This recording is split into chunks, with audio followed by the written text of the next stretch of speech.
다시 해야 될 것 같은데. 뭐 병원에 오는 거지 뭘 해 이거. 제1비누과로 오라고 그러세요.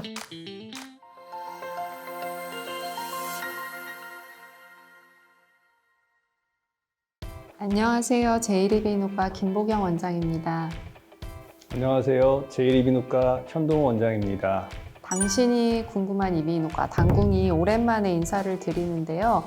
2022년도 올해도 건강하고 즐거운 한 해가 됐으면 좋겠습니다. 새해에도 유익하고 쉽게 의학적 정보를 풀어나가는 시간을 만들도록 노력을 많이 하겠습니다. 현동 원장님, 오늘 주제는 너무 궁금해지는데요. 어떤 주제인가요? 겨울철은 특히나 건조하고 춥고 이런 날씨에 있어서 비강 건조증이 유발되는 경우가 굉장히 많은데, 오늘의 주제는 바로 비강 건조증에 대해서 얘기를 해보고자 합니다. 요즘같이 건조한 날씨에서 김보경 원장님은 가습기를 주로 사용을 하시나요? 네, 필수입니다. 가습기 사용을 하는데요. 오늘 이야기랑 어떤 관계가 있는 거죠? 사실 비강 점막이라는 것이 습기에 굉장히 민감하기도 하고, 우리가 이제 호흡할 때 공기를 일정한 온도와 습도를 유지를 해서 폐로 넘겨주는 역할을 하는데요.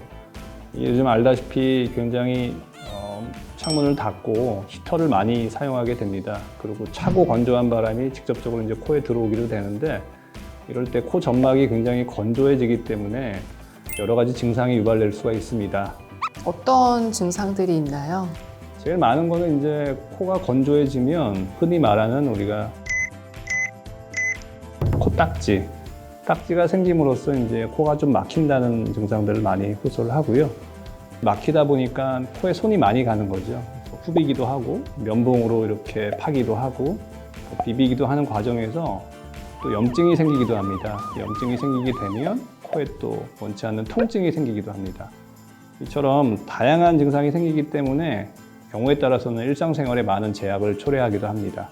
제 주변에도 겨울철만 되면 유독 코피가 난다는 이제 친구가 있는데요. 비강 건조증 때문이겠네요.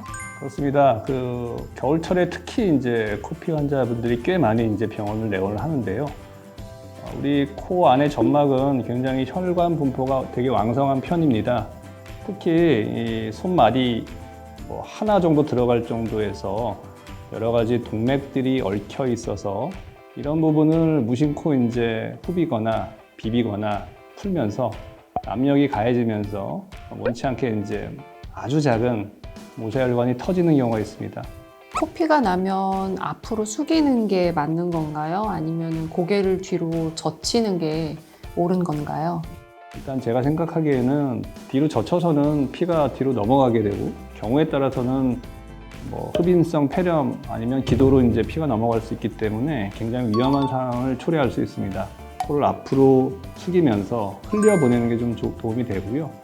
기타 이제 집에 있는 휴지가 됐든 아니면 꺼즈가 있으면 더 좋고요. 코 안을 좀 패킹하는 것도 도움이 될 수 있고요. 또 중요한 거는 젖은 수건을 콧등에 좀 대면서 좀 이렇게 압박을 해주면 주변이 좀 차가워지면 혈관이 수축하는 효과가 있기 때문에 지혈을 하는데 좀 도움이 된다고 생각을 합니다. 만약에 시간이 많이 지나고 30분이 지나도 출혈이 멎지 않으면 그럴 때는 어떻게 해야 하나요? 본인이 감당이 안 되는 상황이라면 가까운 이비인후과를 일단 1차적으로 방문하는 게 좋습니다. 이비인후과에 오시게 되면 내시경을 통해서 출혈 부위에 따라서 직접적으로 이제 소작술을 할 수도 있고요. 아니면 연고를 도포해 줄 수도 있고, 아니면 약품으로 좀 이렇게 짖어주는 효과를 줄 수도 있는 방법도 있고요.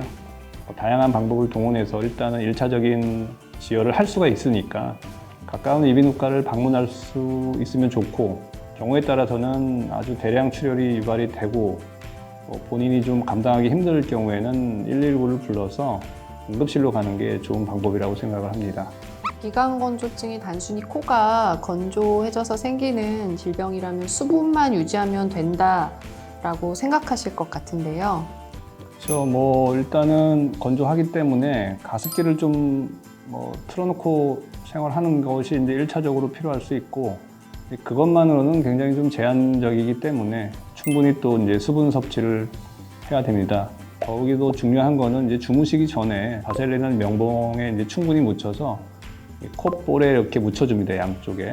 그래서 이렇게 양손으로 이렇게 문질러 주면 이 바셀린이 이 앞에 묻어도 그 손목 운동을 통해서 코 점막에 두루 도포가 되기 때문에 제가 보기에는 바셀린을 도포하는 게 주무시기 전에 가장 좋은 방법이 되겠고, 코가 아플 경우에는 이제 항생 연고 같은 거를 좀 이용을 하면 염증도 개선이 되고 그다음에 그 수비운 효과도 충분히 이제 도움이 된다고 생각을 합니다.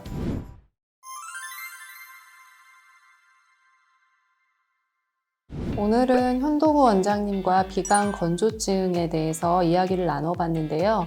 요즘 같은 겨울철 건조한 계절에 코피가 쉽게 날 수 있다고 하니 조심하는 게 좋겠습니다.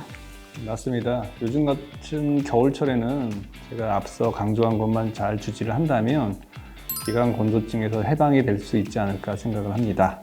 오늘 영상이 유익하셨다면 제1이비인후과 유튜브 채널 구독, 좋아요 좋아요 눌러주세요. 눌러주세요.